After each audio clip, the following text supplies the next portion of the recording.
राजस्थान में 13 नवंबर को होने वाले उपचुनाव के लिए कांग्रेस और बीजेपी में बड़े नेताओं को मिलेगी बड़ी जिम्मेदारी।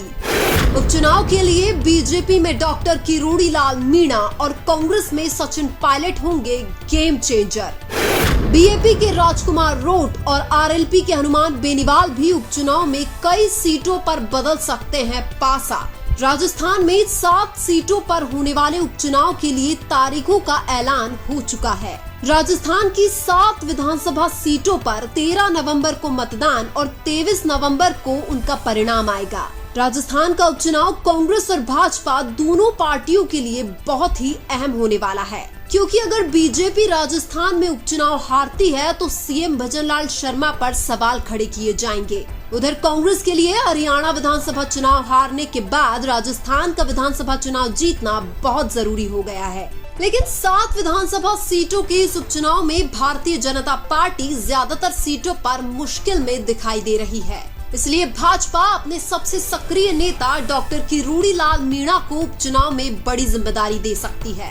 डॉक्टर किरोड़ीलाल मीणा दौसा और देवली उनियारा की विधानसभा सीट पर उपचुनाव में बीजेपी के लिए गेम चेंजर साबित हो सकते हैं। इसके अलावा डॉक्टर किरोड़ीलाल मीणा सलूम्बर और रामगढ़ की विधानसभा सीट पर भी अपना जलवा दिखा सकते हैं। दूसरी तरफ कांग्रेस भी सचिन पायलट को दौसा और देवली उनियारा की विधानसभा सीट पर जिम्मेदारी देने वाली है। इसके अलावा सचिन पायलट झुंझुनू और अलवर की रामगढ़ विधानसभा सीट पर भी उपचुनाव के समीकरण बदल सकते हैं। उपचुनाव में कांग्रेस बीजेपी के लिए सबसे बड़ी चुनौती दौसा और देवली उनियारा की विधानसभा सीट पर देखने को मिलेगी, क्योंकि इन दोनों सीटों पर भाजपा के डॉक्टर किरोड़ीलाल मीणा और कांग्रेस के सचिन पायलट आमने सामने प्रचार करते हुए दिखाई देंगे। अब सचिन पायलट और डॉक्टर किरोड़ीलाल मीणा दोनों के लिए उपचुनाव में अपनी अपनी पार्टी को सीट जिताना बहुत बड़ी चुनौती होगी। उपचुनाव में सबसे बड़ा घमासान देवली उनियारा की विधानसभा सीट पर देखने को मिलेगा, क्योंकि देवली उनियारा में कांग्रेस मीणा समुदाय को और बीजेपी गुर्जर समुदाय को टिकट देने वाली है।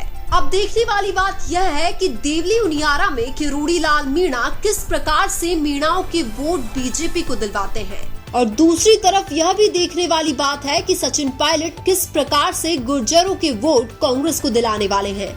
उधर 84 और सलूम्बर की विधानसभा सीट पर भारत आदिवासी पार्टी की उपचुनाव में एक तरफा जीत भी हो सकती है। 84 की विधानसभा सीट पर तो भारत आदिवासी पार्टी की जीत लगभग तय हो चुकी है, लेकिन सलूम्बर की विधानसभा सीट पर अगर बीएपी और कांग्रेस में गठबंधन नहीं होता है तो यहाँ पर त्रिकोणीय मुकाबला देखने को मिल सकता है। डूंगरपुर बांसवाड़ा के सांसद राजकुमार रोट ने दक्षिणी राजस्थान में भारत आदिवासी पार्टी को बहुत मजबूत बना दिया है। इसलिए सलूम्बर की विधानसभा सीट पर भारत आदिवासी पार्टी बिना कांग्रेस के गठबंधन भी चुनाव जीत सकती है। 2023 में सलूम्बर की विधानसभा सीट जीतने वाली बीजेपी के लिए उपचुनाव में ये सीट बचाना बहुत मुश्किल है। उधर खीसर की विधानसभा सीट पर हनुमान बेनीवाल कांग्रेस के साथ गठबंधन करने के मूड में नहीं है, क्योंकि लोकसभा चुनाव के बाद से ही हनुमान बेनीवाल बीजेपी के साथ साथ कांग्रेस की आलोचना भी शुरू कर चुके हैं। अब कांग्रेस के लिए उपचुनाव में बीएपी और आरएलपी के साथ गठबंधन करना या न करना भी एक बहुत बड़ी चुनौती है। अगर कांग्रेस पार्टी बीएपी के साथ गठबंधन करती है तो 84 और सलूम्बर की सीट बीएपी के लिए छोड़ना पड़ेगा, और आरएलपी के साथ गठबंधन करती है तो कांग्रेस को खीसर की विधानसभा सीट आरएलपी के लिए छोड़ना पड़ेगा। हालांकि 84 सलूम्बर और खीसर की विधानसभा सीट कांग्रेस के लिए बिना गठबंधन के जीतना भी संभव नहीं है। ऐसे में इन तीनों सीटों पर कांग्रेस को उपचुनाव में बीएपी और आरएलपी के साथ गठबंधन करने में ज्यादा फायदा है। हालांकि आरएलपी के सुप्रीमो हनुमान बेनीवाल कांग्रेस के साथ गठबंधन में खीसर के साथ साथ देवली उनियारा की सीट भी मांग सकते हैं।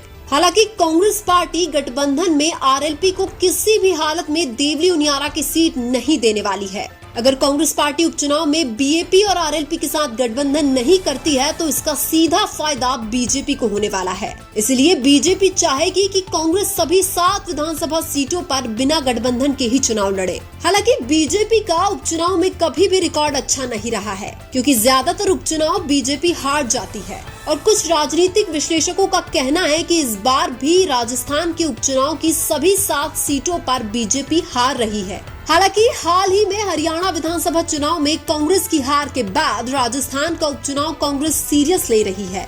उपचुनाव में कांग्रेस के लिए 2023 में जीती हुई 4 विधानसभा सीटों को बचाना सबसे बड़ी चुनौती है। दूसरी तरफ बीजेपी के लिए 2023 में जीती हुई सलुम्बर की विधानसभा सीट बचाना बहुत बड़ी चुनौती है। वहीं आरएलपी के लिए भी 2023 में जीती हुई खीवसर की विधानसभा सीट बचाना सबसे बड़ी चुनौती है। इसके अलावा बीएपी के लिए भी 84 के साथ साथ सलुम्बर की सीट जीतना सबसे बड़ी चुनौती है।